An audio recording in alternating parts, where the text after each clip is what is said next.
Does that pause mean we're live? It means now I go over here and verify, but we might just be live. You never know when you're live, right? So let's assume that we have hundreds and thousands of listeners. Although last week there was a drop off, and I'm wondering if it's because I was dropping the F-bombs. I'm really worried about that because it was significant. You mean a drop off on several hundred? Like there were several. They won't know you dropped the fewer... F-bombs until they hear the F-bomb, which means they'll count as a visit before they hear the F-bomb. But wait. What if they heard before they downloaded it? What if they heard from others? Oh man, HEBSY was dropping F-bombs. He's working blue today. It was bad. He's working really blue. And then others, it was like a preemptive strike. They're like, well, I'm not even going to download it. I don't think there's that many people left who can't handle a few F-bombs in their Bluejay rants. Is there? Maybe I'm speaking as some Toronto guy who thinks everybody. Maybe just one of those things. Maybe there was a blip or a glitch or something. Now my question is, you said drop off. Do you mean podcast or do you mean live stream on YouTube? Podcast downloads. Like maybe they were watching. Maybe they're watching it on YouTube and then not bothering to download it because they've already heard it, saw it live. I don't know. Or well, maybe you shared the Bluejay rant via YouTube. Maybe they figure they got the best part right there. I don't know. That's true. I had never done that before. I had never taken a clip from our show. I don't believe it's ever been done in the history of broadcasting where you just took a clip. You didn't, instead of saying here, listen or watch the whole show, you just took a clip out and then played that. And then hopefully someone would watch or listen to that and say, hey, I think I'm going to listen to the whole show. In fact, I want to subscribe. Or I believe I might be the first to ever try that. It was so good. Like you had to share it. It was so good. It was a pretty good rant, wasn't it? And I wasn't even high or drunk or anything. I was just angry. It was natural anger. So here's what we got today. Oh, folks, it's great. Got a racist commentator in the United States. Black commentator in the United States calling Kevin Love a token white. That when they announced the Olympic team, it was all black guys except for Kevin Love. And this particular guy in the States is like, hey, token white. Why doesn't the United States have the courage to field an all black team? And I'm like, oh, come on, not again. Why can't we just talk about sports? Why did we have to bring racism and sexism? And why does it have to be this underlying thing? Why can't we just say two teams go out there? Let's not ask what the color of their skin or their religion or their sexual preference or anything. Just go play the sport. And whoever's team wins, that's great. Or whoever the individual wins, great. Let's take them at face value as athletes, as competitors. Can we do that? And then once the game's over with and all that, if you want to talk about their social issues regarding them or I don't know, but it's just getting to be too much already. So we're going to get into that. We're going to get into, of course, the Habs and the rioting in Montreal, which I believe is still going on. I need an update. 7 or 8 guys in Saint Laurent, I know, because I heard from a friend of mine this morning, still making noise. Wow. You know, street racing and, Valerie, Valera. They do that Olay or whatever. Holy smokes. Hey, Leaf fans don't remember. There's no Leaf fan that remembers what it was like to have a Stanley Cup parade or anything like that. They're not. They're too old. I was 11 when the Leafs won the Cup. So for Montreal fans, they hear all this 93. Remember in 93? And many of them weren't born, but their parents or their friends. Oh, yes, 93. And you see the highlights of Patrick Waugh winning, that won 10 straight overtime games. They couldn't be beaten. Right. Jean Leclerc had all those big goals, as I recall, right? Didn't John it goes down as Patrick Waugh's greatest performance, leading them to the Stanley Cup and winning all those OT games and making huge saves. And of course, you had the Marty McSorley stick incident, a few other things that went on during that Cup final. But it's the inevitable comparison where you go, why are we comparing this? Well, what else are we going to compare it to? Yeah. We're going to compare it to Boston's run in 2011? No, because Habs fans we didn't pay that much attention to it. So you can't all of a sudden say, this is very similar to Boston's run or Chicago's run in 2014. You can't do that. You've got to find something that your team's fan base remembers, and you can draw up on that and then talk about it endlessly. Let's compare. Was Gary Leeman anything like Kotkaniemi? Let's make some comparison. Let's look at the numbers from those days. Come on, enough with that already. So we'll get into that. We're going to get into the NBA playoffs. We're going to get into the Jays, of course, and the fact that George Springer is injured again. Wow. Because he would have played last night, right? He would have DH'd if he wasn't injured. You're not resting him after 2 games, are you? Well, it depends who you listen to on Twitter. 2 games? That sounded He just like missed 70 whatever games. Two games? Anyway, we'll get into that as well. No Kevin Bieksa on last night's telecast. Anybody notice that? There was no Kevin Bieksa. Didn't notice. Might have said something on the previous broadcast that got him suspended. Really? I might have the clip. I don't have the clip, but I think I know what might have happened. I got to hear this. Wow. Okay. And all kinds of other stuff. So if we're ready to go, No, Mike. because I need you to retweet that tweet first. Oh, son of a bitch. Where the hell are you? Okay, let me retweet that, and then we start the show, right? It's very exciting. We'll start exactly on time here today. So tell the folks about your backyard adventure. Which one? I've had several, but I had a Pandemic Friday back there yesterday. We kicked out Woman Who Rock. So some, Patti Smith, I put some Pretenders, but I had a special. Sheryl Crow? Got any Sheryl Crow in there? Didn't make the cut, but everyone picks 4. Why not? Well, everyone picks 4 jams, and there's a lot of great Women Who Rock. Courtney Love's in there, a lot of great ones. Now, I will say we had a special guest kick out the first jam, and no one knew who it was going to be, so Cam and Stu had no idea. So when Biff Naked was on the line, their minds were blown because she's a woman who rocks. Shout out to Biff. She's great. Oh, yeah. Oh, she's a sweetheart, too. She could rock, and she's a sweetheart. That's a good combo. Nice. Was Sue Foley in there at all by any chance? That great blues guitarist? No. I mean, so Chrissy Hine. I'm trying to think of mine. Patti Smith. Chrissy Hine, man. Yeah, and she was great. That band was fantastic. You go back and listen to the Pretenders, the best of the Pretenders or whatever. Yeah, sensational. Especially those first 2 albums, unbelievable. And then they lost a couple of members for drug overdoses. Well, James Honeyman Scott, the guitarist, he was the first to go. And there was another shortly thereafter. They lost another founder member. Yeah, some of those. You know what? You should do one on bands. A tragic theme. Well, we did the we did the 27 Club, which was we kicked out the best songs from artists who died at the age of 27. Right, pretty good list there. All right, you ready to rock? Yeah, let's go. All right, here. So let me count you down. There we go. All right, Hebsy man, I'm recording in 5, 4, 3. The following podcast is brought to you by Crosswinds Golf and Country Club in Burlington. By now, you should know that Crosswinds is my number 1 choice of golf courses to play. Oh, I've played other courses, but I always come back to Crosswinds. You want to know why? It's the people. They want you to enjoy yourself. They want you to have a wonderful experience at Crosswinds, a pleasurable one. Customer service is number 1 at Crosswinds. From the time you drive in to the folks at the pro shop, the marshals, the servers, the starter, the maintenance people, all friendly, all helpful. And it doesn't hurt that the course is in fabulous shape and the views are to die for. Billion-dollar views at Crosswinds. But why take my word for it? Experience public golf at its finest. Go to crosswindsgolf.com. Book your tee time today. It's in Burlington. It's not far from where you are, and it's worth the drive. Wait, I've heard that line before somewhere. I might have to steal it. Hope to see you at Crosswinds soon. Now, Mike, let's start the podcast.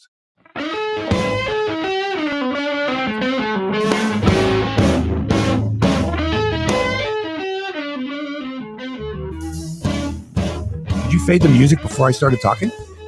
I anticipated, because I'm not looking at you now. I'm anticipating. Live from Toronto, it's HEBSY on Sports. Hi, everybody. Welcome to our 238th episode. Woo! Man, have we got a hot one for you today. Les Canadiens sont là. Let's ride in the streets, even though we've only won the Clarence Campbell Bowl. There's a lot of irony weaved into that if you're a Montreal follower at all, but still. It was a weird night last night. But the Habs are going to the Stanley Cup final, if you care.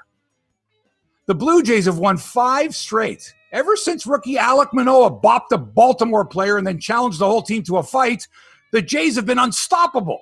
Yesterday, Gurriel with a grand salami. Vladdy retakes the home run lead with his 24th. Ooh, it's exciting to be a Blue Jays fan. But what happened to George Springer? Injured again? You can't tell me he was being rested after just 2 games in the outfield. He caught 1 fly ball, never got a hit. Why wouldn't you play him against the Orioles to break out of his hitting slump? What does he need rest for after 2 games in the outfield? What's it all about? Is he hurt again? I want the truth. In the NBA, the Clippers trimmed the Suns. See where I went there? Clippers trim the Suns, leads at 2-1 in the Western Finals, while this weekend promises to be wild at Euro 2020. Tennis, golf, we've got a major TV sports personality who thinks Kevin Love is the token white player on the U.S. Olympic basketball team, and why wouldn't they have the guts to send an all-black team? Maybe he should get his facts straight. Maybe he should do a little research before he goes off and starts this racist war in sports. It seems to rear its ugly head like almost every day. I'm getting tired of it. This and plenty more to discuss today, but first let me send out birthday wishes to my mother. Sylvia Hebscher is 89 years old today. Wow. 89 Woo! today. Taking her a cake later on. Hope she's not listening right. No, she wouldn't know. She doesn't know about podcasts. Wouldn't know. I've explained it to her 20 times. She just has this blank look on her face. But she's one of the reasons I got into sports. Her and my dad, because on their honeymoon, they went and saw 3 baseball games in New York on their honeymoon. So that must have planted the seed, so to speak, right? Like, come on, Ebbets Field, the Polo Grounds, Yankee Stadium. Let's have kids. Maybe one of them will become, a sports fan. There's DNA that suggests that that one of these kids is going to really be into sports. I'm surprised you weren't named like George Herman Hebscher or something like that. Duke Hebscher. Yeah. Right? That's right. Mickey. That's right. Now I'm going to sing the song. But happy birthday, Sylvia Hebscher, 89 years young. That's awesome, buddy. That's awesome. And how are you doing?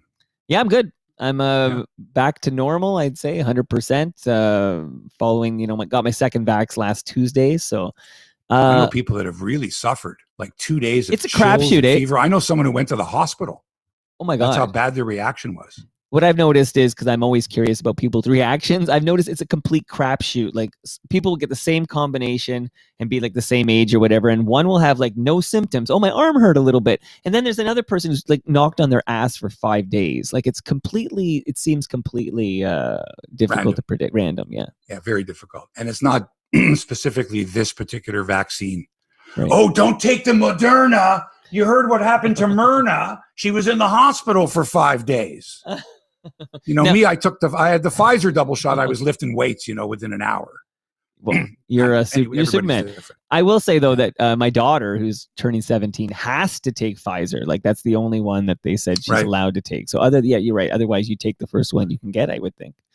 Well, it's getting better out there. It's becoming closer to normal. I know that there's still people saying, be careful, this particular variant or that one, but feeling better. It's going to be a good summer, I think. By the way, you look really good, Mike, and I'm wondering if you've been using your lawnmower 4.0. Oh, you can see that. Okay. Yeah. Well, no, I can tell that you're well groomed. So I'm going to assume that below the waist, you're also well groomed. Well, yeah, I've been using it. Like, I'm not going to talk about using something unless I'm legit using it. And it is revolutionary. My balls thank me on the daily. It's like the first thing I hear in the morning is my balls saying, thank you, Mike.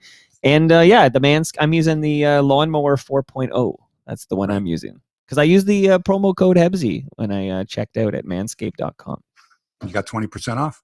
Yeah, it's the best deal in town. All right, so listen, they've got fantastic stuff. Mike's telling you about the Lawnmower 4.0. Me too. Your balls will thank you. Oh. And your partner will thank you as well. Let's face it, okay? People like... Should I go get I'll get Monica to come on the other mic. She'd love to talk about it. Well-groomed. Yes. Hey, do you want Monica's testimonial will carry a lot of weight for sure. Oh my God. Anyway, go to manscaped.com and use the promo code HEBSY, HEBSY, for 20% off your order. All right. Yeah. And thanks for letting me wet my whistle. And they're very pleased with the response. A lot of you have already purchased product and used the promo code, and thank you for that. Yeah, thank you for supporting HEBSY on Sports and Mark Hebscher here. He's a legend. I just want to say quick hi, hello, before you get rocking and rolling here. Dr. Hockey says hi. Gene Velitis is saying hello from beautiful British Columbia. So I don't think he could drive to Crosswinds. I think he's going to have to fly. I'm not sure. But Dr. Hockey... He'll be back this summer. He'll come back to Toronto. He's got family here, right? Especially if the Blue Jays are coming back.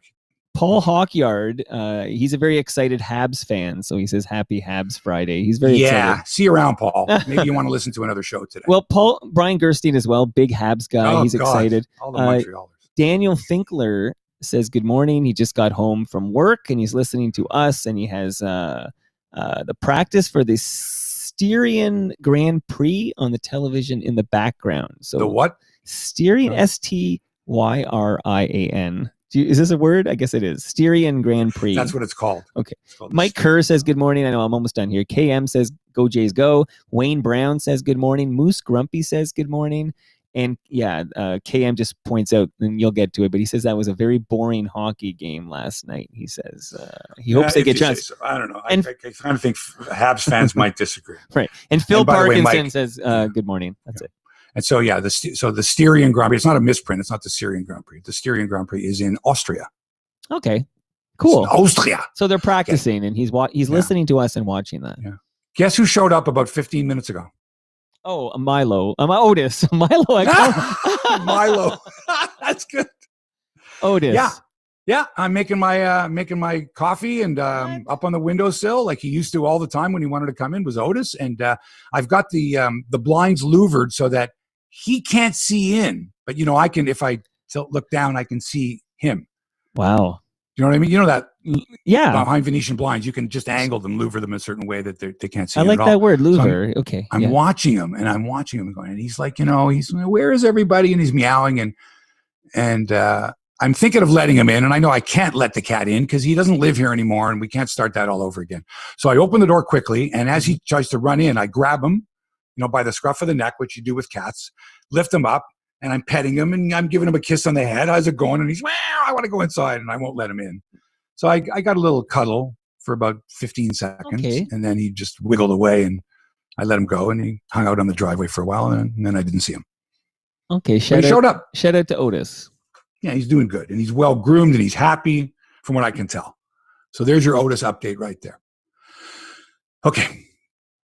Toronto Maple Leafs fans can take solace in the fact that their team gave the Montreal Canadiens the toughest series of all. Right. We took them to 7 games. Never mind that they were trailing 3-1. We forced Montreal to a 7th game. Did we not? HEBSY, That's how tough the Leafs were. 2 games in overtime. Winnipeg, 4 straight. Yeah, I know. Scheifele got kicked out. Blah, blah, blah. We lost Tavares. We lost Muzzin. We took Montreal to 7. 7. Okay? Winnipeg was nothing. In Vegas, they knocked off in 6. So Leaf fans can sit up a little prouder now. Stand with your chest out, even though your compadres, your Montreal fans, your friends are going, yeah, we're going to the Cup final. You can say that your team gave Montreal the biggest battle. Right? Which means nothing. Like, it means nothing to me as a Leafs fan. I just poured my heart out here. No, sorry. And you're saying it means nothing. Yeah, it means nothing to me. Maybe we took them to 7 to games. When it's all said and done, when they win the Cup, they're going to go, that Toronto series was the toughest. We don't want to play them again. Look, I'm looking for some light at the end of the tunnel, a sliver of light that's louvers through. I don't know, something. But for crying out loud, if you're a Montreal fan and you're in the province of Quebec and it's Saint-Jean-Baptiste, okay? Le fête nationale maintenant, les Canadiens sont là. Ah! What a day to be a Quebecer. You're just coming out of this pandemic. The weather's beautiful. Your team has got a chance to go to the finals. And it's a holiday, a reason to party. Les Glorieux. Magnifique. Fantastic. Good for them. They knocked off the pesky Vegas Golden Knights in the Western Conference Final. The what? That's right. They won the Clarence Campbell Bowl. The what? The Clarence Campbell Bowl? If you mention Clarence Campbell and Montreal Canadiens in the same breath, you know what you're going to get? You're going to get the history of the Montreal Canadiens. You're going to get the history of the Quiet Revolution in Quebec and how Clarence Campbell, Anglophone that he was, suspended the great Maurice Richard in 1955 on St. Patrick's Day for the rest of the season in the playoff.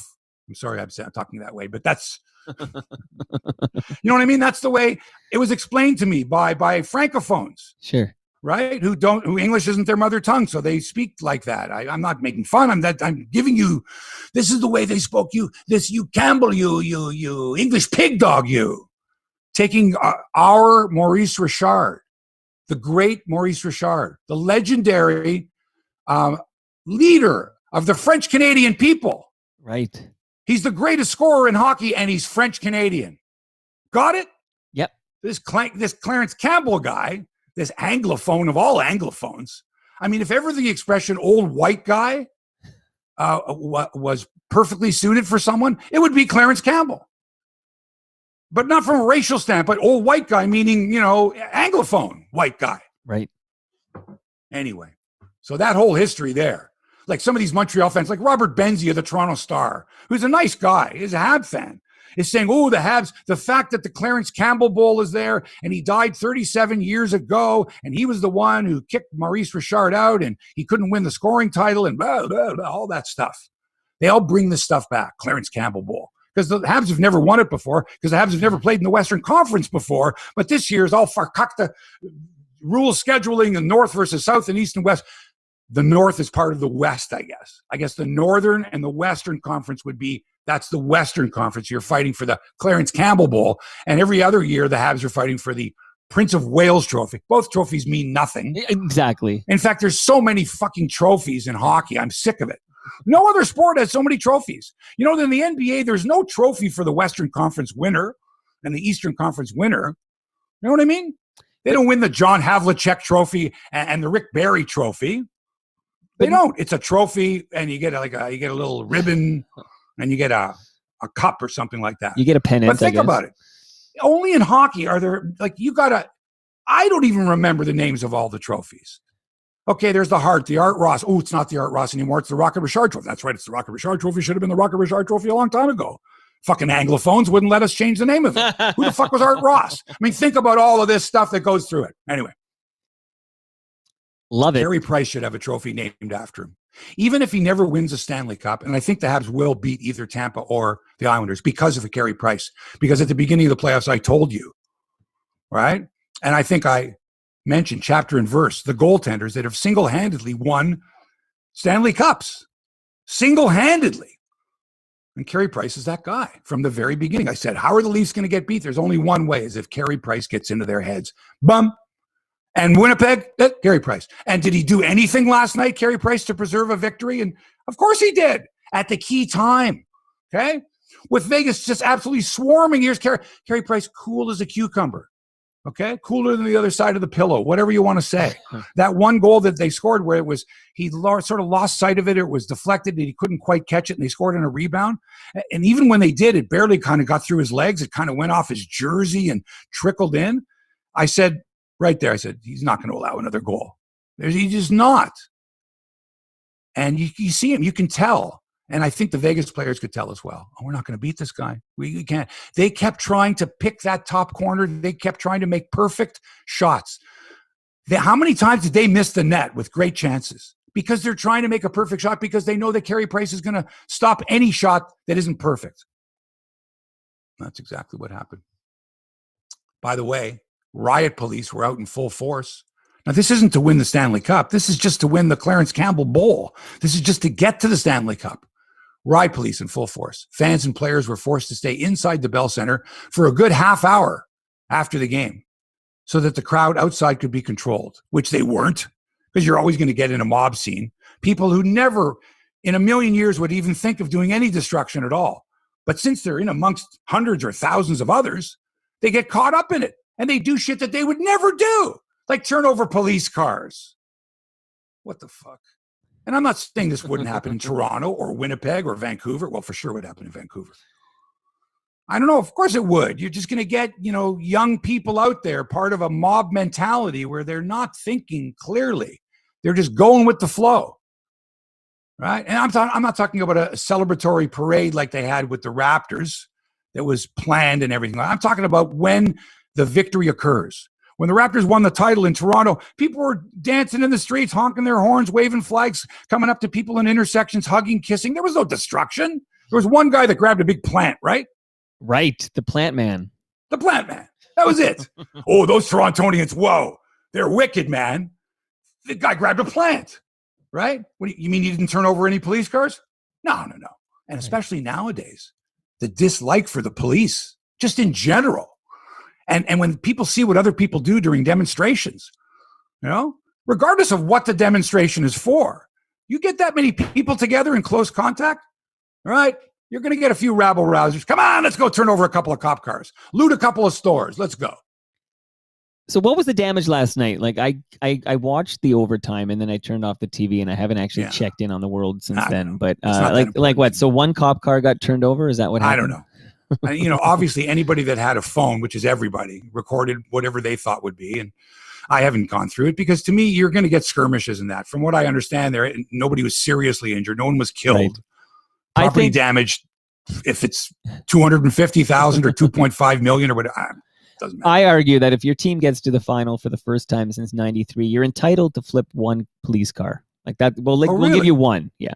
Oh, no one. We don't know. You're not allowed to hurt anybody. We don't want anyone killed or hurt. Police car. You get to flip one empty police car. That's your. So what you're telling me is the Montreal police should have gotten the old cop cars, the ones that were going to end up going to the scrapyard, and just put them out on the streets. Yeah, saying, if you want to turn over that 1989 Crown Victoria, we're not going to use anymore. Bingo. Give them that that honey pot here and say, go nuts. That's your reward. You're going to the Stanley Cup final. That's not a bad idea. As long as it's done in a controlled environment and nobody gets hurt, I guess that's okay. Right. That's that save by Carey, that save Carey Price made on Max Pacioretty. The shoulder save? Which one are you talking about? No. Okay. This was late in regulation. Okay. The shoulder save was just before the goal. Right. I think it was right before the goal. I think it was Martinez from the point. Yeah, it was like Martinez. 5 seconds before the goal. And he took it like up in the collarbone or something. Yeah.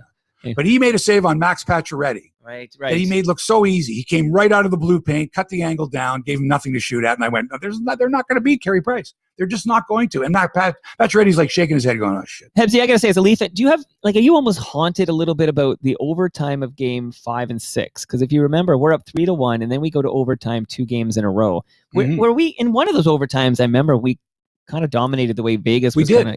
And it was 2 foolish individual plays that led directly to Montreal goals. But one was the spinorama by Galchenyuk just inside the Montreal blue line and the blind pass to the point that led to a 2-man breakaway. Yeah, the 2-0, right? Yeah. The other one was Travis Dermott, who, I don't know why, tried a spinorama in his own zone when he didn't have to and gave the puck directly to, again, to Montreal that led to the goal. But this is why we love sports. Egregious errors, the Leafs, all season long. I mean, those are right up there with Fleury's mistake, the goalie. Right. Which was just, they had the lead. There's 2 minutes to go or whatever it was. Incredible. And Montreal, fortuitous is a word that Danny Gallivan would use. Completely fortuitous. I mean, you just hang in there. Let them make a mistake. Boom. Pay for it. The other thing is, I believe Montreal's killed like 35 consecutive power plays. You can't score on the power play. You may as well decline the penalty against Montreal. Right. Playing fantastic. Absolutely great. Did you notice somebody missing last night on the Hockey Night in Canada telecast? I did not, but I know you did. First of all, I love the outfit Cassie Campbell was wearing last night. She looked like a leather Tuscadero. She had like this gold-colored leather jacket on. Penny Tuscadero? Penny? Yeah. No, not Pinky. Her sister, Leather. Oh, played by sister. Susie Quattro. Oh my God! Great reference. What a reference! Happy Days reference, folks. Of course. But anyway, I paid more attention to the clothes because they're on like every night. Elliott's got the hair going, and he's got the nice blue suits. Everyone's going with the blue suits, and on Bluejays Central too. Jamie and Joe, everybody's got the blue. Well, they got the blue eyes. Really they've got that. The blue eyes pop with the blue suits. Yeah. But no Kevin Bieksa last night. Didn't you want to hear Kevin Bieksa's comments? I mean, isn't he the best commentator? He wasn't there. Where was he, Hebsy? Do you know anything? Tell me. Here's the thing. On the previous broadcast, okay. I don't know if you caught this or not, but on Montreal's winning goal, I think it might have been the tying goal, Corey Perry made a beautiful pass, sort of a backhanded pass. And at the time, Chris Cuthbert said, well, Perry was at the end of the shift, was dog-tired, end of the shift, and kind of made one of those passes where I can't skate anymore. I'm just going to sort of flip it out front and hope that my teammate's there.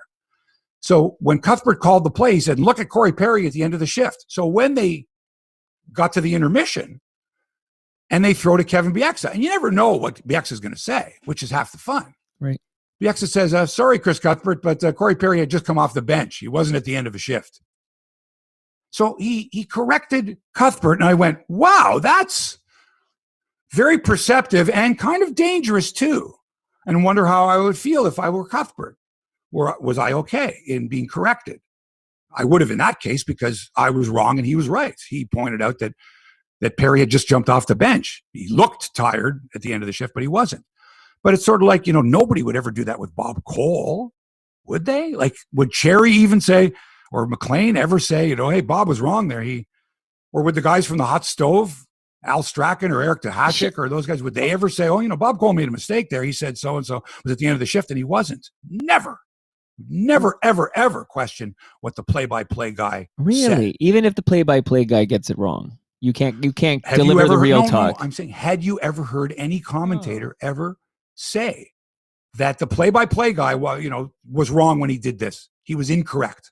I can't remember. Maybe not. Jamie Campbell or Joe Siddle ever said, Buck blew that one. He was wrong. He said, no, or Dan blew that one. Never. Right. Ever. So wait, let me just unpack this. So Kevin Bieksa goes out, and I'm telling you, he said, sorry, Chris, but Perry had just come off the bench. He wasn't at the end of the shift. Right. And he sort of apologized. He did. He sort of said, sorry, Chris, I don't mean to point this out, but my job is to look at certain highlights and point certain things out. And I'm pointing out here that while you may think that Perry was at the end of the shift and was dog tired and made the pass that way, I need to point out that he wasn't at the end of the shift.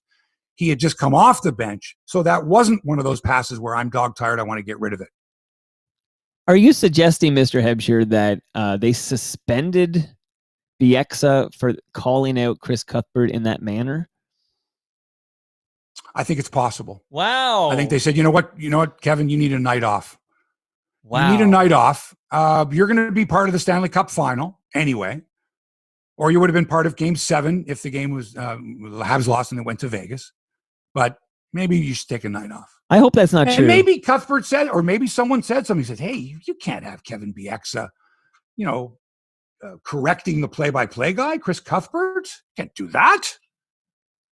Now, just for the record, though, this is I'm only throwing speculative. It out there. Okay, so we don't have any confirmation on this story. Okay, because that's bullshit. When was the last time Don Cherry or any of those guys wasn't there for Hockey Night in Canada? Took the night off in the middle of the Stanley Cup semifinals.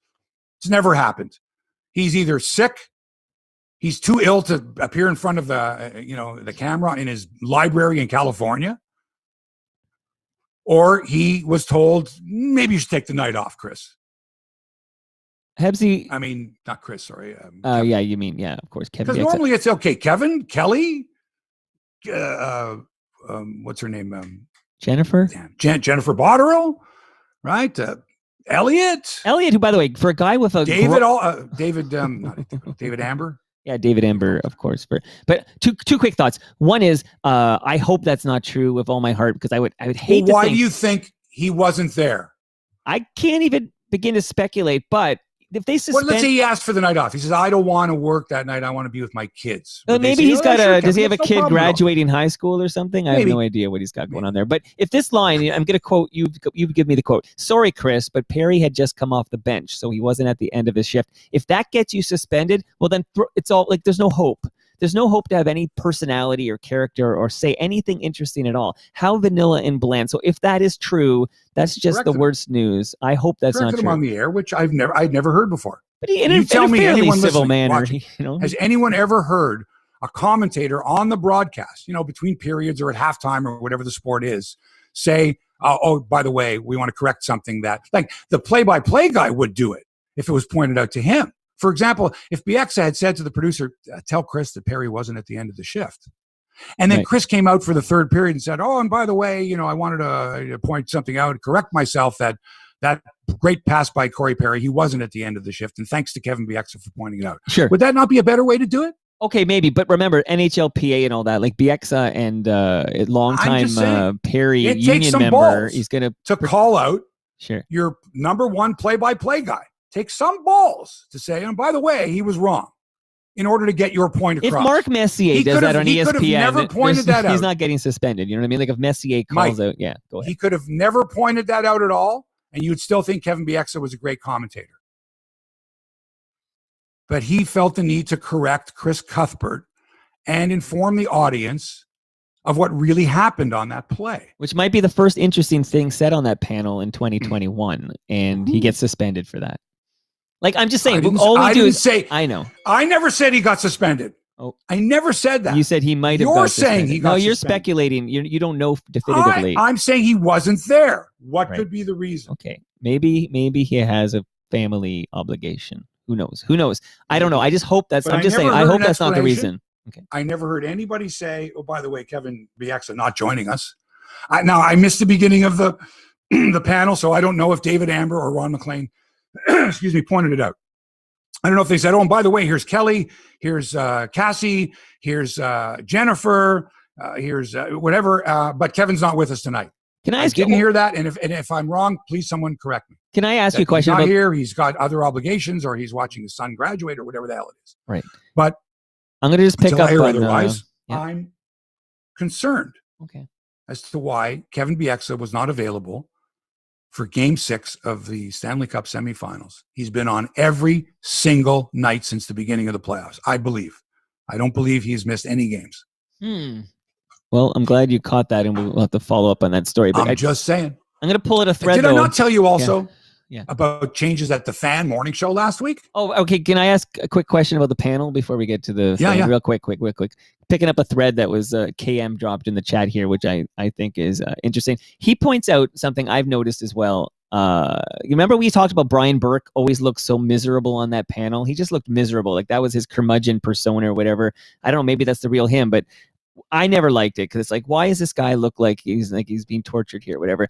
And somebody, KM, points out that Elliotte Friedman has assumed a lot of that persona. He kind of comes in now as, I'll use his words, but he looks, this is what KM wrote, he looks miserable all the time. Do you think Elliott's kind of assuming the Brian Burke grumpy guy on the panel persona? That's a tough one. I think Elliotte is underutilized. He's so good, and he's got such good contacts. And to me, when he comments on something, I don't brush it off as, oh, he's being emotional about this, or he's not, he's going off half cocked about something. He's a pretty balanced guy, and certainly, look, Elliott's the type of guy. Listen, I don't like to bring this up, but Elliotte made this huge mistake, in the swimming, sure, huge, in the Olympics, and could have really, it could have really affected anyone else's career. But I think in Elliott's case, not that people gave him a pass. People understand how difficult something like that would be. I don't think anyone went, oh, come on, it's easy to call a swim race. You can't, 8 lanes of swimmers. It's hard to go count like, from the top, 4 down from the top. That's her lane or whatever. Really difficult, especially in the heat of the, running for a gold medal. Right. And so I think Elliotte is as well-respected a journalist, broadcaster as anyone in this country, and maybe in North America.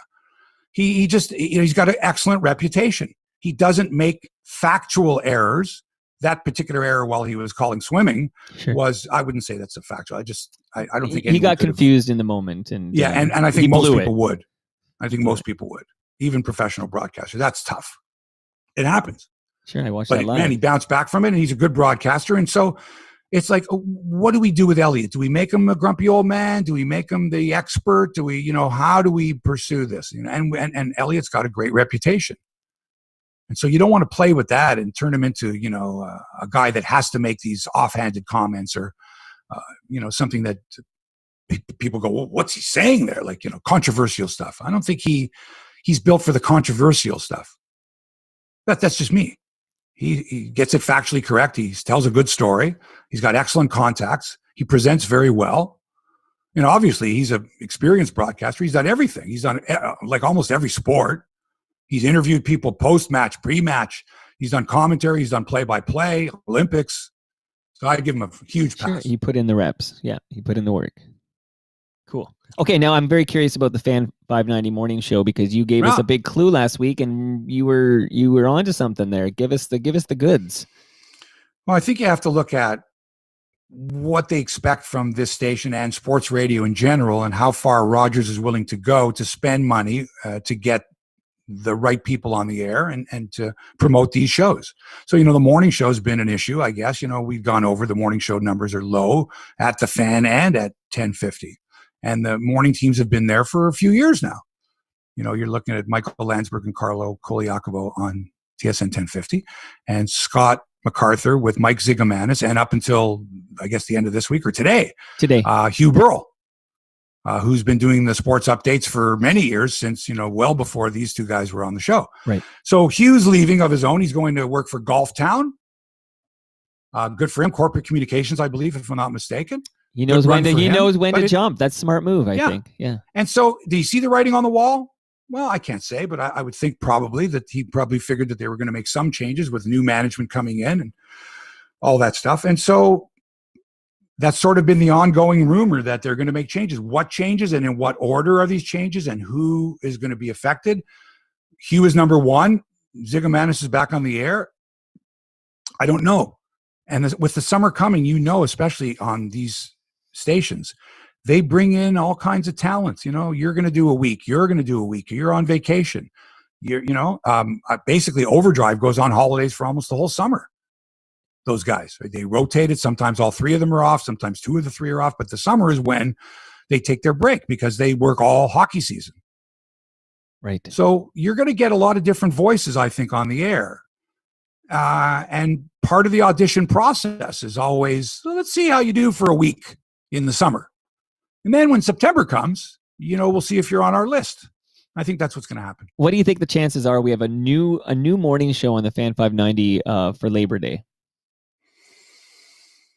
Well, you're already going to have a new show because someone maybe is going to replace Hugh. Maybe not. I don't know. But I think the chances are probably 75-25. Now, another question. Do you have any inside knowledge as to whether Greg Brady has been offered the 640 morning show spot? I do not. Okay, interesting. We'll see where all these... But as you know, Mike, summertime in radio is when all the rumors get spread. Is this person coming back from holidays? Are they going to be back together again? How long have they been off the air for? How long's Joey Vendetta going to be doing this show or that show or whatever? Roger Lajoie, is he going to? You could take all the announcers that you don't hear regularly, maybe the weekend announcers or the swing announcer, as they call them, and see how often they're going to be on the air. Right. Or new people that you've never heard before that may be doing some on-air auditioning for a future position on these stations. Now, be very interesting. One thing that makes this all really interesting is how hesitant these stations are to actually pay for talent. Because I know you've speculated about some big names like Dan O'Toole and Natasha Stanishevsky. The name Stanishevsky. And that was brutal. Anyway, these are not cheap. This is not cheap talent. I do think that they're trying to fix something on the cheap, and I think it really does kind of bite them in the ass at the end. Well, that's what's happening in all television sports. The story of Kenny Mayne, who was at ESPN for many, many years, and he told the story that they offered him 40% of what he was making before, something like that, and it made his decision easy. So I've done it for many years. It's sure I'd like to work here, but I couldn't possibly go back to work for you after you think I'm worth 40% less or 60% less than I was making before. And so if that's the trend to try to get, good people for cheap money, good luck to you. Let me ask you your thoughts on one more person who has been a pay-as-you-go resource for decades, literally has been there for decades and decades because he's pay-as-you-go, and that's the cheapest for any company. Please tell me what you think of Roger Lajoie as a sports radio host. Roger Lajoie is the best fill-in weekend broadcaster you could get. Roger knows all the sports. Roger can be controversial. He opens up phone lines. You want to talk auto racing, horse racing, tennis, golf, track and field, Olympics, baseball, football, basketball, hockey, soccer. Roger's the guy. So he's your perfect swingman. He's your weekend guy. He's your, look, we need you for this or that. He's got a very flexible schedule, and he's been doing it for years. So why would you go off of someone like Roger? Now, if you're going to go into prime time and you're trying to draw big numbers, well, you know why you go off advertising dollars. Yeah, you know why you go, only because this is there's no advertising dollars on the weekends. You know that. It's $1 a holler the weekends. Yeah, I could buy an hour on any of those stations. Right. I could buy 1 hour. So just give me an hour. Tell me how much it is. Right. I'll go sell the inventory myself. Right. Right. This is what Taddy does. Taddy and Lefko do that on. Sure. On I mean, you could buy on any station. Pick a station. Yeah. On the AM dial on the weekend and say, I want Sunday mornings at 9 a.m. Right. Sorry, we got Reverend Jimmy Swagger. Bullshit. Right. What about 10? Yeah, you can have 10. There's a golf show at 11, and there's a 12. These two guys are doing a betting show. And by the way, Bill, what is it? C126 passed? Single game sports betting now legal in Ontario. Woo-hoo-hoo! Or in Canada. Right. That means you can bet on the Leaf game only. Just the Leaf game. Right. You can bet the over-under, the total goals, who scores the first goal, who gets the first penalty, any exotic bet. Okay? I'm not happy with this at all. I'll discuss this in another show because this is a personal thing to me. But this is what's happening with sports now, man. Okay, but Lajoie, real quick, last point on Lajoie, who is, by the way, who I've met and is a lovely gentleman. Like, this is a very nice man. But this is a guy now in 2021 where when a young up-and-comer, I know someone at a school or somebody trying to catch a break and get a bit of airtime to improve their game, basically, instead of them getting these shifts, they go to Roger Lajoie, who's literally been doing this for 40 years, pay-as-you-go resource. Right. To me, it's a little bit like, okay, let an up and coming young person who's trying to crack the industry, give them because in the old days when the great Jeff Merrick and Strombo and Makowitz Jr. got that time in the middle of the night because Bob Macko Sr. gave it to them on the fan, the game, and look what happened out of that. Like, you got to give these guys some airtime. There's no time anymore for you to cut your teeth, and Lajoie keeps hogging it all. What do you mean there's no time anymore for you to cut your teeth? Well, there's no, like, everything's syndicated and re-rolls in the middle of the night. Like, they don't have a late night vampire show or anything like that, or the game, as I referred to, or what Jim Richards used to do on the fan back in the day with whatever. But nowadays, you've got only so many live unpaid spots, and whenever they need somebody, it seems to be Lajoie steps in to take those shifts. And it would be nice if a younger up and coming sports broadcaster were given an opportunity to work for cheap for a couple hours on the Fan 590. You don't have that thought at all. Like, you don't think like how, like, stop hogging these shifts that could go to. I want someone who's experienced. I don't want to hear somebody that's learning the ropes. But you said it's $1. Like, no, that's what you do in a small town. Go to Tilsonburg. Yeah, I'm not talking the morning show. And then once you've got some experience, then you can come to Toronto and articulate your thoughts on the radio here. It wasn't always like that, Hebsy. Who's worked for the college radio station. Go get some experience in a small town. That's what the weekends and overnights are. Or Kitchener, or Hamilton. They're gone. And then when you're good enough, you can come to Toronto. Roz and Mocha are on all the stations. They're all gone. They do one show at a Toronto. Oh, you should be a radio programmer, Mike. You should be the program director. You know more about than anyone else. I applied. Radio's a dying industry. Who the hell's going to pay a fortune for a radio guy? Long live Roger Lajoie. Long live Roger Lajoie. May he have all the shifts for all eternity. All of them go to Roger now. Look, I'm not saying it's right or wrong. I'm not. Radio is very different nowadays. Podcasting is the way to go. Can I get back to my show now? Yeah, of course. You know what I'm going to do? I'm going to edit out that rant. Not edit it out. I'm going to take that piece out, and I'm going to run that and say Mike's rant about Roger Lajoie. No, I don't want to upset the man. He's very nice. He's a good guy. I'll tell you a story how I first met Roger. I was calling Toronto Maple Leafs inter-county baseball games for Jack Dominico in 1981. And the official scorer was Roger Lajoie at Christie Pitts. Wow. Right? I mean, he'd give me a thumbs up if it was a hit, a thumbs down if it was an error, that kind of a thing. Yeah. Well, he's a hard worker, and he's been official scorer at the Dome many times. Yeah. Awesome. Anyway, let's get back to hockey here. Tampa and the Islanders. For the right to face the Montreal Canadiens. Go at it tonight. Game 7 in Florida. The Cup final begins Monday in either Long Island or Tampa. Remember, the Habs had the worst regular season record of any team that made the playoffs. The worst. In baseball, the Blue Jays won a laugher over the Orioles last night. 9-0 was the final. The game was really over in the first inning after Lourdes Gurriel Jr. hit his first grand salami, staking the Jays to a 6-0 lead, which made it easy for Anthony Kay, who struggled in the first 2 innings, left a lot of runners on base, but escaped like Houdini without allowing a run. In fact, he pitched 5 innings and struck out 8 and allowed 0 runs. It was the Jays' 5th win in a row. Vladdy got into the act with his league-leading 24th home run of the year. But the real catalyst should be recognized here. Alek Manoah, rookie pitcher, 6'6", 260. And, of course, his mother is already a legendary figure, Mama Manoah. Anyway, Manoah, if you might recall, got suspended on the weekend for throwing at an Orioles hitter after he gave up consecutive home runs. He was ejected. He was suspended. He was ready to fight the entire Orioles team. And boy, did he light a fire under his own teammates, huh? Because they've yet to lose since that incident. And they're playing aggressive, impressive baseball. Alek Manoah. He's a kid. Okay? Not afraid to throw at people. Now, I know you're going, well, that's not baseball throwing. You could hurt somebody. Come on. You want to win? You want to intimidate the opposition, keep the hitters off balance? Let them think that you might be a little wild with your 98-mile-an-hour fastball. They won't be digging in so fast against Alek Manoah. I love this kid. Love him. He's appealing the suspension, and he's going to face the Orioles tonight. Ooh, the Orioles again. Are these the guys that wanted to start a brawl with me? Let's go. I want to see if Manoah, first batter of the game, comes up and in. A little chin music maybe to the first couple of batters, just to let him know. That I would love to see. That's baseball. I do have one big concern, though, Mike. It's the health of George Springer.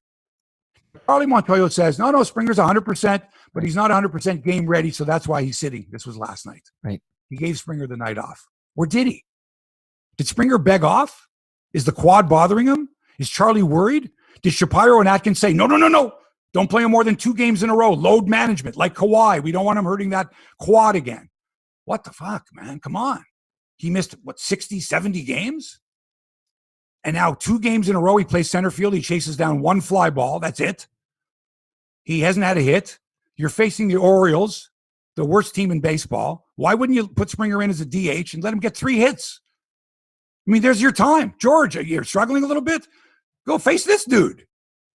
Whatever his name was last night. I don't even remember. He gave up 6 runs in a third of an inning. He would have had an ERA of 162. Wow. Think about it. Right. You give up 6 runs in a third of an innings. That's 18 runs in an inning times 9 innings.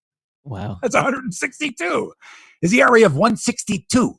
Hear me Why out, not Hebsy. put Springer in there? Let's say they put Springer in there, and let's say he aggravates his hammy or something. Okay, I don't know, oblique, whatever he's got going on there. Okay, now you're on HEBSY on Sports on Friday morning saying, what the hell are they doing with this expensive asset? They should be low maintenance on this guy. No, I wouldn't say that. I'm saying it's pretty obvious that whether it's his 3rd game back or his 5th game back, he wasn't ready to come back. Right. So giving him another so let day him go off slow because let him go but slow. wait, here. Mike, but here's the thing. He went to Buffalo and played, I don't know how many games for the Bisons, 3 or 4 games, right?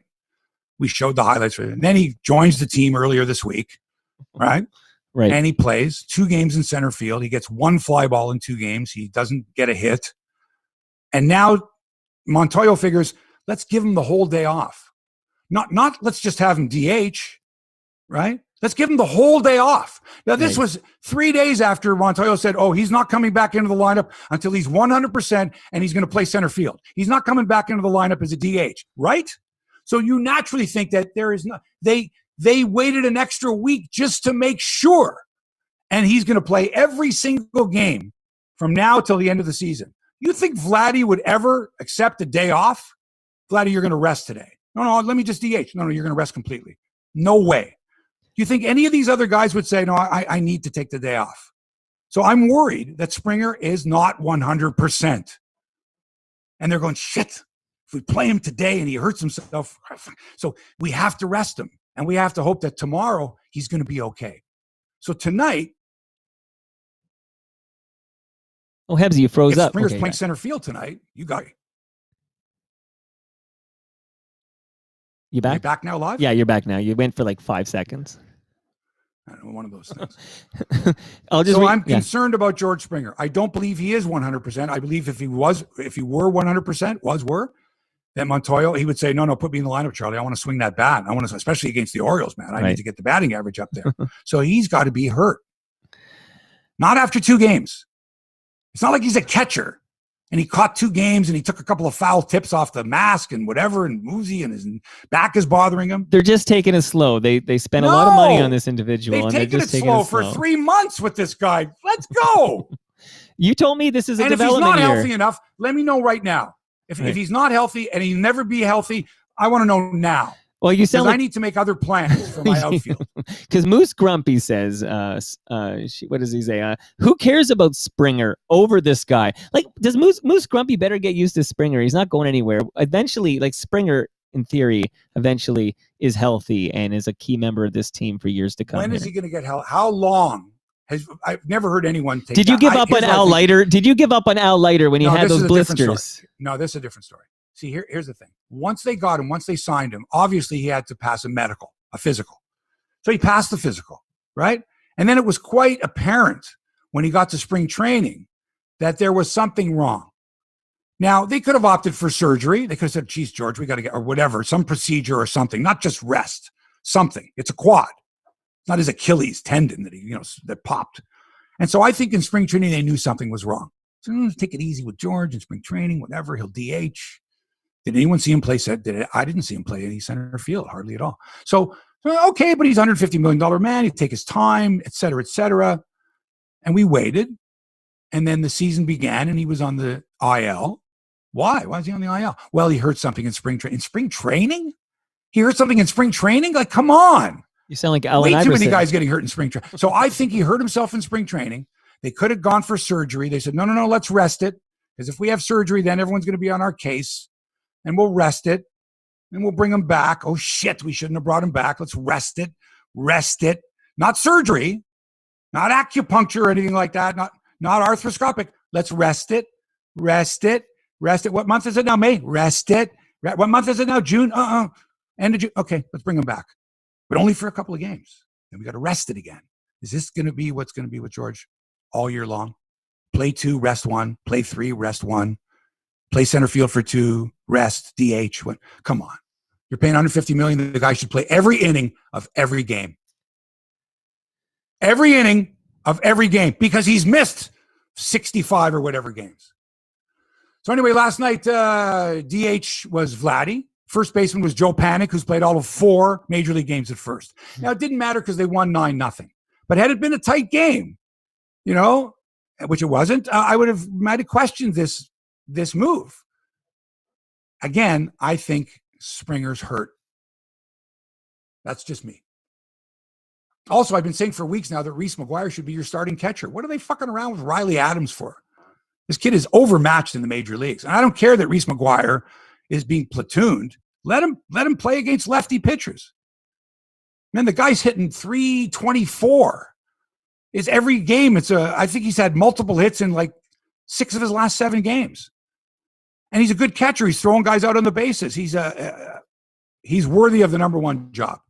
So stop with this lefty-righty thing and letting this Riley Adams hit against left-handed pitching. He strikes out all the time. Let McGuire be the full-time catcher. Do me a favor, okay? That's it. No more complaining about Charlie Montoyo. Can't do it. The team's won 5 in a row. I think they heard your rant last week and they said, fuck it. If we've lost HEBSY, we've lost everybody. Exactly. And you look at this turnaround. Yeah. And let's not forget that the team they're playing, the Orioles, are the worst team. They've lost 20 consecutive road games. Can you understand what? 20 in a row. And they're not even the worst team in the league because the Arizona Diamondbacks in the National League have lost 23 in a row on the road. Now, I never knew that home field advantage was such an advantage in baseball. I know in basketball it's huge. Yeah. I know in football it's big. Hockey, maybe. It depends on the crowds. But in baseball, 20 in a row on the road? That's a bad team. Alek Manoah tonight. By the way, hey, the Chicago Cubs, a no-hitter last night. The first combined no-hitter in franchise history. They used 4 pitchers to blank the Dodgers 4-0. That's the 7th no-hitter in baseball this year, tied for the most ever in one season in the modern era. And it's early. However, Mike, yeah, we've had this no-hitter controversy going all year because when Madison Bumgarner threw a 7-inning no-hitter earlier this year, it was not recognized as an official no-hitter. Right. Should then a combined no-hitter where more than one pitcher combined to no-hit the opposition, should that be recognized as an official no-hitter? I guess my question is, why not? Same with Bumgarner. I said the same thing. Why not? I mean, if he couldn't pitch any more innings than 7. Yeah, that's a tough one. Then if that shouldn't be recognized, what if a guy hits for the cycle in a 7-inning game? Does he get an extra ding, ding, ding because he did it in a 7-inning game? He gets a cycle, obviously. But I will say, though, anyway, if you allow 7-inning games to be a no-hitter, it substantially lowers the bar here. I think we're trying to keep this accomplishment, even though 7 times this year, it doesn't sound as special as it used to. Although the Jays still only have 1 in their entire franchise history, but so it's still pretty damn I don't rare. like combined no-hitters. I mean, it's great that you no-hit the opposition, but come on. If one guy does it, to me, it's a real no-hitter. A complete game no-hitter. That's just me. You're tough but fair. But look, Madison Bumgarner pitched a complete game no-hitter this year. It was 7 innings, but it was a complete game. How is that not as good as, equal to, 4 different pitchers combining for a 9-inning no-hitter? Because that's it. Yeah, he's missing 2 innings. I hear you, but it's unfortunate. Bad timing on his part. All right. New rules in baseball. You've seen it already. I'm sick of it. The umps take the pitcher aside after an inning and check them for foreign substances. Now, this is like when I first started watching wrestling, and the Sheik or one of those villains would have a foreign object stuffed in his trunks. right? Would pull it out, gouge the opposition. The guy would start bleeding. Yeah. Right? He'd stick it back in his trunks. And then the referee, Tiger Tasker, would come out, he's already in the ring, and say, all right, let me checking him. And he'd have his, put your palms up, put your palms down, Right. give him a little pat down kind of a thing, Right. not like the TSA officers at the airport, Right. not the full body cavity search or anything like that. Just a little tap, tap, tap. Right. And the crowd would be screaming, it's in his trunks. Yeah. It's in his trunks. They'd be screaming at the referee, who would be like oblivious to their screams. Right. And he would check everywhere but the trunks. Right. Meanwhile, the other guy's bleeding. Well, that's Right. what this reminds me of when the pitcher comes off the mound. Now, some of the pitchers like Max Scherzer, they asked him like 3 times. And I didn't know, and no one did, that the manager is allowed to ask the umpires to check a pitcher. Right. So Joe Girardi of the Phillies says, check Bumgarner for like the 3rd time. And Bumgarner's like, he's ready to take his pants off. Right. He takes off his cap, touch my hair. Go ahead. I got nothing. It was a whole thing. Wow. So the first couple of days, these pitchers are coming off, and the umps are, that doesn't happen in the dugout. It happens in plain view. Right. And it's very accusatory, Mike. Right. It's accusatory. Sure. It's like you're pulling someone over for speed. I wasn't speeding. You were speeding. It's like the I George. wasn't speeding. It's like the George Right? Brett. Or you got drugs in the car. I don't have any drugs in the car. We think you have drugs in the car. Stop your car. Get out of the car. Right. People are going to drive by going, what's going on with that guy there? We Right. think you might have drugs. This is like, we think you might have a foreign substance. Right. It's very accusatory. Absolutely. And especially if you're a pitcher who just gave up 2 runs. Right. Right? And 3 hits, and you walked a couple guys, and you're pissed, and you're coming off the field. And now, as if you don't feel bad enough, here's the umps. All right, let's take a look. Dude, do you think I would have, if I had a foreign substance, would I be giving up fucking home runs? No. Right. You got to give that guy a pass. Any pitcher that gives up a bunch of runs, you just say, just keep going. Now, strike out the side on 9 pitches. I want to have a look. But I forget who the pitcher was, this poor guy. And he's like, he takes off his belt. He goes to drop his drawers. He's like, you can see him gesticulate. Well, I didn't do anything. This is a dumb rule. Okay? If you're going to have a rule like this, start it at the beginning of the season. Tell everybody in spring training what the deal is.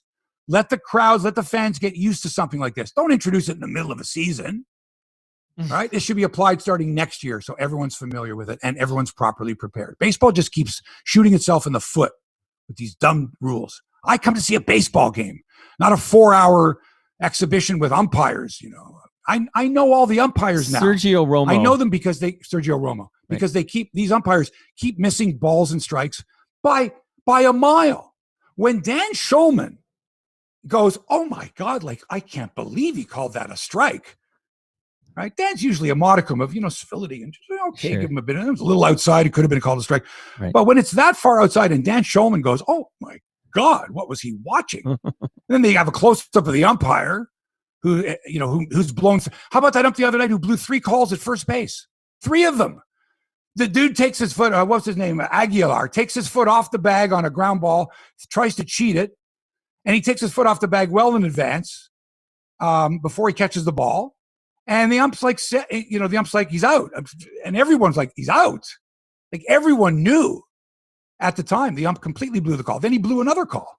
So the umpiring's been terrible too. It's just all been shit. Quick comment I'm going to read from Chris F. Grave, who says there's more F-bombs than an Andrew Dice Clay show this morning. So he loves that you're working blue. Paul Hawkyard says that makes for great TV.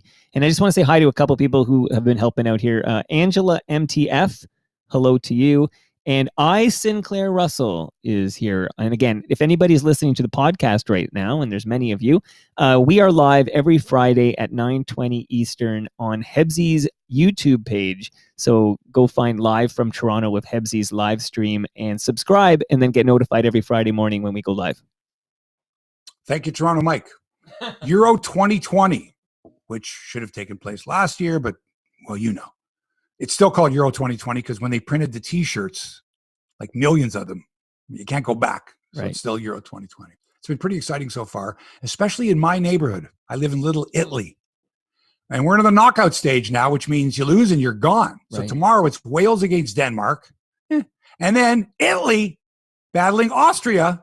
It's going to be wild. It's going to be nuts down here on College Street. Then on Sunday, the Netherlands versus Czech Republic. And then Portugal and Belgium, which should be a dandy affair. Wow, Belgium's look Real good. barn burner. Ronaldo could set the record if he gets one and then more. Monday, Yeah. What's that? I think Ronaldo needs one more to set some record He for does. most goals. Yeah. Yeah, some record. Yeah, that's good. Euro Well, I can't remember the specifics of everything, but it's I definitely know. most goals in a It's Euro. most, I don't know. Yeah, Okay. it's most goals in the Euro. Tuesday. Oh, sorry, Monday. Croatia, Spain, and France against Switzerland. And then Tuesday, England versus Germany. Wow. Write that down. Speaking of dream matchups, that's Tuesday. That's and a World War Sweden II against redux, I think. That's like it's going to be exciting. It's going to be big. So, yep, soccer, very exciting stuff. NBA playoffs now in the Western Conference Final. The LA Clippers beat Phoenix 106-92, 27 points from Paul George. Kawhi's still out, but the Clippers, they fall behind 2-0 in every series, and they come back and win. They might do it again. And that finish of Game 2, unbelievable. Yeah. I loved it. Fantastic. Unbelievable. Game 4 tomorrow night in LA as the Clips look to even the series. In the East, the Atlanta Hawks look to go up 2-0 on Milwaukee tonight in Wisconsin. Oh, what did you think of the Game 7 Nets and Bucks? Quite a finish. Like I thought that Nets team was kind of like loaded here and ready to go, and then they were. Threw up that. Kyrie Irving was out, and Harden was playing like on one leg. Yeah, true that. And Kevin Durant's 3-pointer was actually a 2-pointer. If he didn't have size 16 feet, that shot would have been a 3-pointer. They would have won the game and won the series. Right. And they would be playing Milwaukee, or they would be playing Atlanta. Yeah, but quite the finish there. Anyway, I thought that was great. Exciting. So we've got a terrific Final Four this year. All new teams, basically. Look, the Bucks last won the title in 1971 with Kareem Jabbar. Right. I don't even think he was Kareem Abdul-Jabbar. No, he wasn't. He might have just been Kareem Jabbar. Oh. And the Hawks. Wasn't he Lou Alcindor with the Bucks? He was Lou Alcindor. Right. Yeah. His first year with Milwaukee was Lou Alcindor. Okay, gotcha. First year. Gotcha. Alcindor. And then he changed his name to Kareem Jabbar. Okay. The Hawks, the Atlanta Hawks, originated in St. Louis they won in 1958. They won the NBA title. Wow. One of the rare times the Boston Celtics didn't win. Right.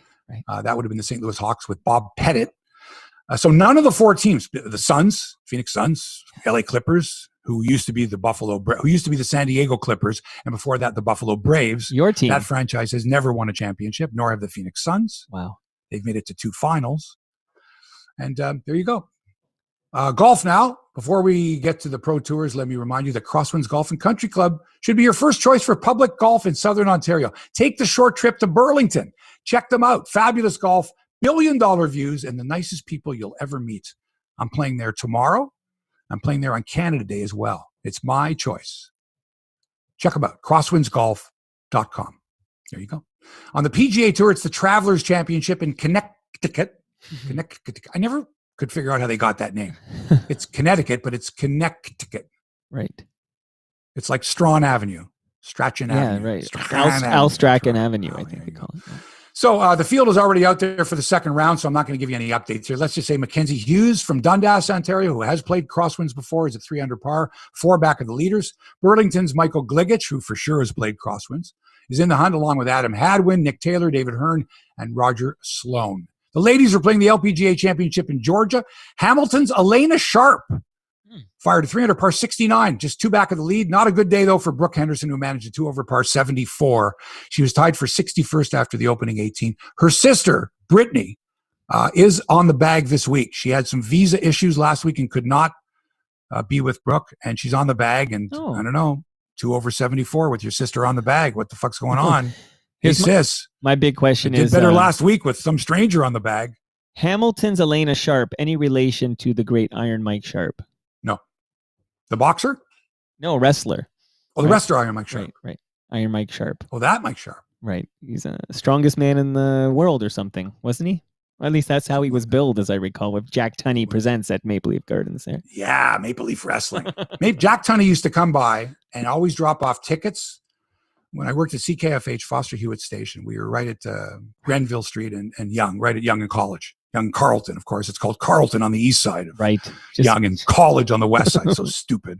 Right. So Frank would drop by because Maple Leaf Wrestling was right on College Street there, right on Carleton Street across from the Gardens. And he'd drop by with tickets, and then here's the card this week. Here's who's fighting. Bruno Sammartino. And if you could mention it, never pay. I don't believe he ever had to pay. Right. We were more than happy to accept the free tickets and, give him a little mention. Sweet Daddy Siki this week on Maple Leaf Wrestling. Yeah, he's a great singer, I'm hearing. Yeah, he's awesome. Because I had the mouth on this week. The mouth was on the Toronto Mic, and we talked about him catching him do karaoke once a week or something. He's still Yeah, he's got a place out in the East End. Right. Mr. Irresistible. Wow. Sweet Daddy Siki. He was great. He was a heel, and then he became a good guy. Oh, and the billing for Iron Mike Sharp was Canada's greatest athlete. There you go, Canada's greatest athlete, Iron Mike Sharp. All right, in tennis, Wimbledon starts Monday. We'll be keeping an eye on the likes of Bianca Andreescu, Denis Shapovalov, Felix Auger-Aliassime. I think Raonic pulled out, didn't he? Anyway, Bianca lost earlier this week on grass at Eastbourne in her second round match. Would love to see Bianca on her game for Wimbledon. And she got a chance this year too. Naomi Osaka has withdrawn. Rafael Nadal withdrawn. Stan Wawrinka has withdrawn. What am I saying? Simona Halep. Never mind Osaka. Simona Halep, the defending champ, has withdrawn. Wow. And U.S. Open champ Dominic Thiem has withdrawn. Wide open field this year at Wimbledon. Novak Djokovic and Roger Federer were placed on opposite sides of the Wimbledon bracket in the draw today, meaning they cannot meet until the final. That would be a rematch of their epic 2019 showdown. That would be cool. By the way, Shapo has announced that he will not play for Canada in the Olympic Games. Safety reasons. What do you think, Mike? Not playing for his country. Good move?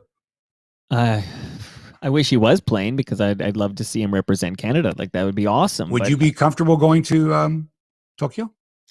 If he's, and I'm sure he is. If he's double, no. Would you? If I'm double vaxxed. Okay. Yeah, I'm double vaxxed now. I would take some precautions and I would be comfortable. Sure, absolutely. Okay, yeah. All right. I'm indifferent here. Let me ask you, HEBSY, this personal choice, and I don't think, to be honest with you, and I can't speak for Denny. I don't think the be all and end all for him is winning an Olympic gold medal in tennis. I'm sure he would love to, but what it would take for him to travel there, the precautions. He's already been in a bubble. Some type of a bubble, being on the men's tour. Certainly last year they were confined, hotels, stuff like that. So I don't know. But anyway, that's his choice. And I don't and that's his choice. Him for that at all. Yeah, absolutely. But I will say that the as we're learning, here we are in our petri dish learning things as we go.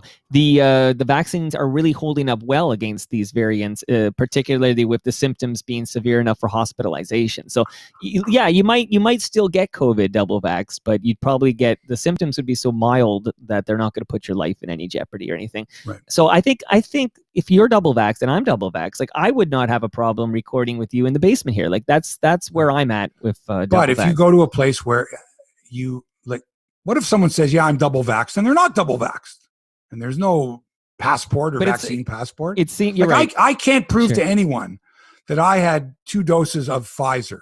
Oh, you don't have the I can't receipts? say, here's my receipt for Pfizer. It doesn't say that it was Pfizer on the second receipt. Oh, okay, mine does. Like, I have the first receipt that says Pfizer, but the second one, in no place does it say Pfizer. Interesting. So, I mean, what if someone says, you got to prove that you got a double Pfizer?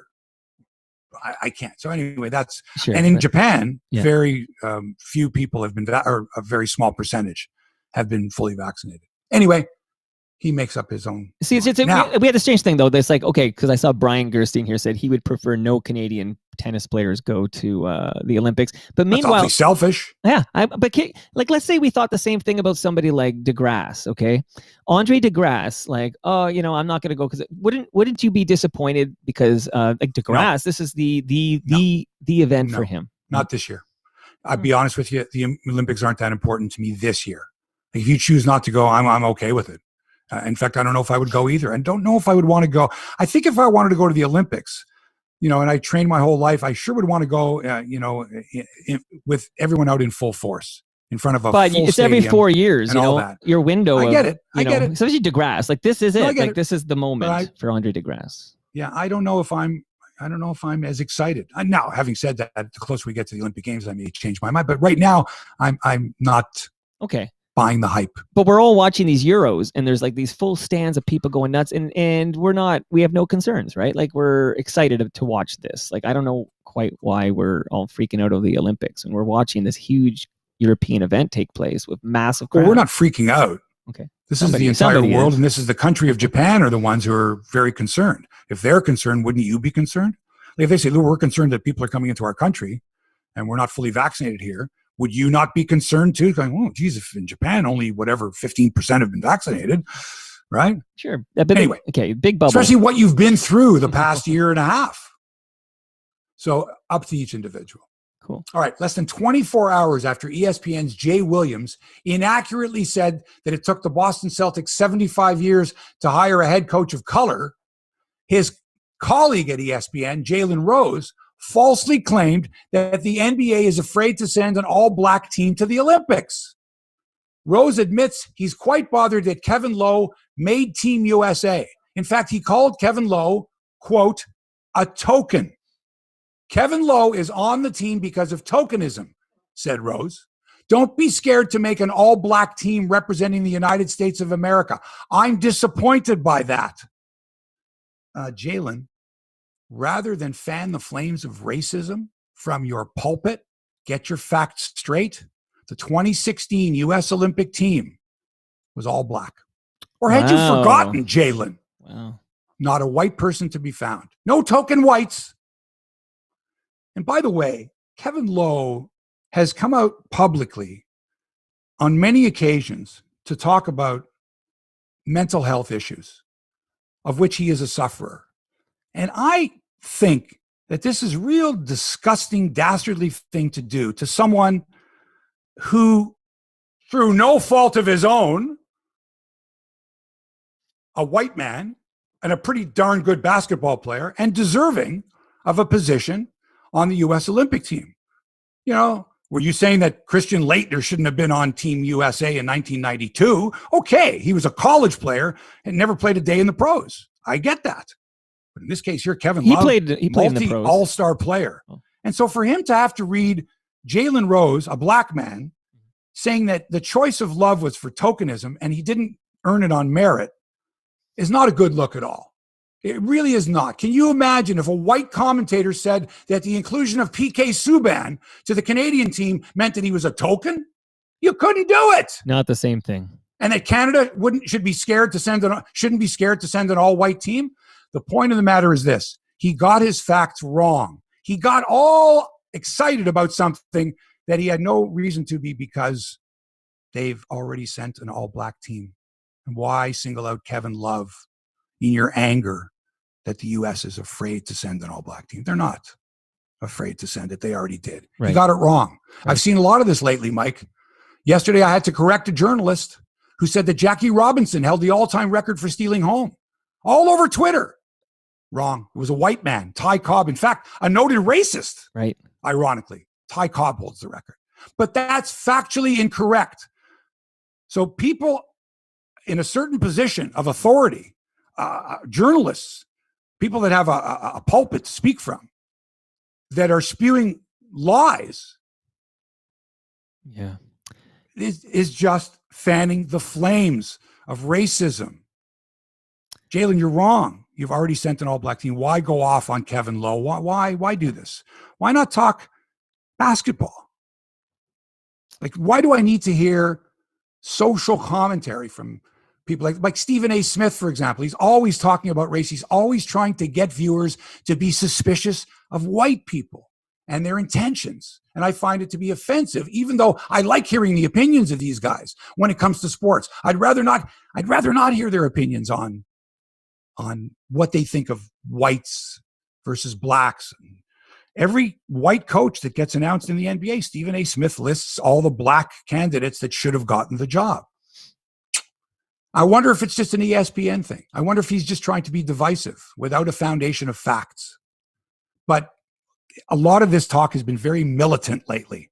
It's been very black and white, literally. Why this white person is the way they are and how that's affected the way blacks are being viewed in sports, general managers, coaches, full teams. Just the fact that he looked at the team and said, wait a minute, what's a white guy doing there? Bothers me that you're looking at it that way. The best talent should have the job. Shouldn't have anything to do with it. And look, I can't do anything about the past. I can't do anything about it. I'm sick about it. I'm sick about what they're finding in First Nations all over Canada. Sick about it. But does that mean that I'm not proud to be a Canadian? I'm less proud. But my whole day doesn't revolve around the fact that, this country, committed genocide. Especially when I'm talking about sporting events. It's supposed to be an escape. That's just me. Now, Jalen Rose, a provocative commenter, might have got it wrong because, as you pointed out, and you did your homework, he did get it wrong. Yeah, he got it wrong. So 2016 was all black. So America clearly is not afraid to, put a all black team on the court. So why bring something like that up? Why? Well, because Clint Bubba O'Neill makes a good point on the live chat. Hello, Clint. Glad you're feeling better. Hey, but Bubba. he just says that Kevin Lowe's not even a top 50 player in the NHL, and I almost said the NHL, but he's definitely not a top 50 player in the NHL. But he's also not a top 50 player in the NBA. No, but that doesn't matter. If you're selecting a team, you need complementary players. They may not be the best player in the league, but they may be the type of player that complements the rest of your team. So that if you put Kevin Love out there, and he's the perfect complement for, I don't know, pick up Russell Westbrook or whatever, because they work well together, or he's great on the high-low pass, or whatever the case. He doesn't have to be a great individual player. In fact, if you were to take the best individual players, you may not have much of a team because everybody wants the ball. Sure. But it doesn't matter if he's not top 50. Sure. It doesn't. Now, if Bubba is saying that the reason Kevin Lowe was selected was because they had to have a white guy, I want to hear that discussion. Yeah, but that's what I'm saying. Jalen Rose is forcing us to have the discussion. Like, it might not be comfortable, and you might think he's out to lunch. Forcing us to have it. Why do we need to have it? We just had it. Well, why do we need to? We literally right now, us and our listenership are now thinking about, is Kevin Love there because of the color of his skin? And I think that was the whole point of Jalen Rose. Like, that's why I'm glad he brings that to the table so that we can discuss. And maybe we think he's wrong because 2016. You don't need to bring that up, that he's a token white. But how else do you correct, like, literally decades and decades and decades of suppression and oppression? Like, what correction would be made? Like, for example, if they replaced Kevin Love with a black player, would that be a correction? Any black player?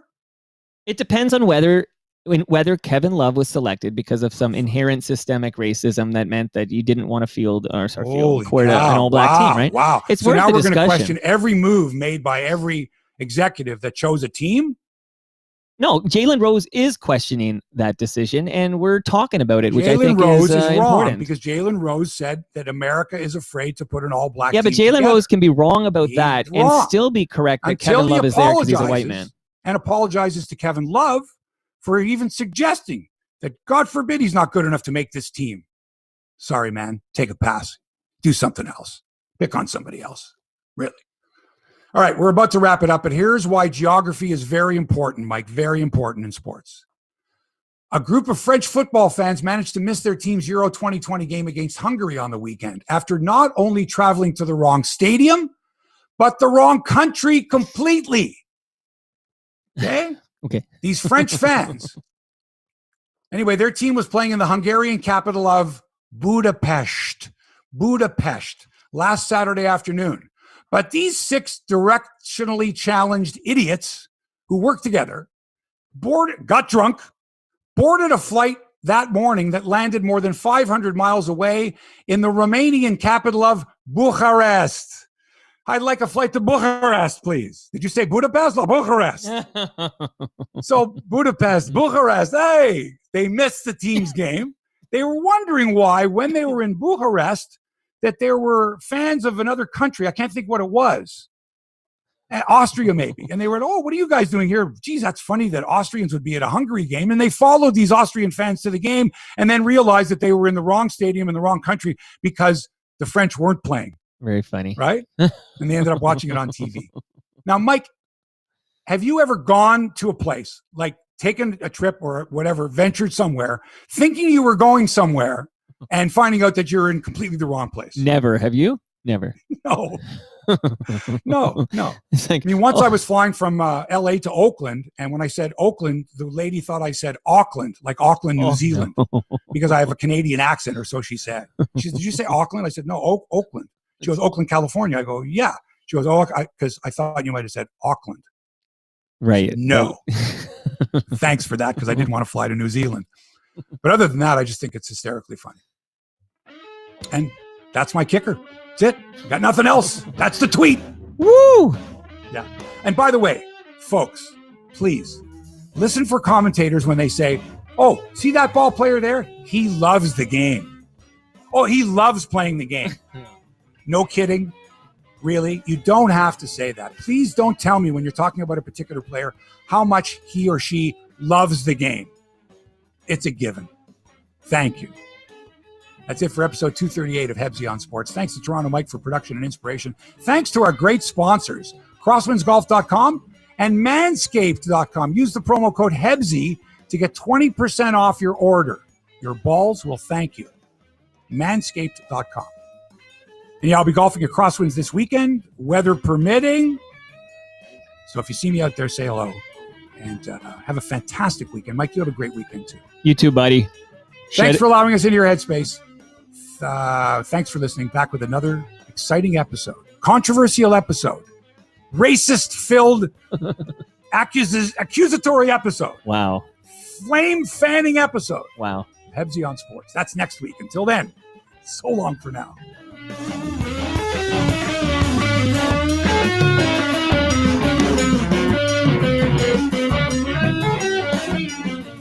This podcast has been produced by TMDS and accelerated by Roam Phone. Roam Phone brings you the most reliable virtual phone service to run your business and protect your home number from unwanted calls. Visit roamphone.ca to get started. Fire, Hebsy. Fire today. Nice. Shout out to Roger Lajoie. Love you, man. Roger. Poor Roger. Anyway, I stand by what I said. But anyway, we're still live on your YouTube here. But let me just okay. So let me see. Okay, okay, I'm going to get this on right away. I do so on Fridays. Here I am on. I do schedule stuff. I used to schedule stuff for 10:30. Then I realized our show is no longer an hour show. So I said, I can never make it 10:30 anymore. So now I schedule for 11. So we're still good here because I can get your episode online and then still make the 11. We're still good. But if you ever if you ever go 2 hours, we could have trouble because there's usually an 11 o'clock in my calendar there. I'm not going to go 2 hours. Yeah, I noticed that we were a little longer today. But that's cool. Well, that's what happens when we have these great controversial moments. It's fun. Okay, so I'm going to turn off the cameras now. So goodbye to everybody.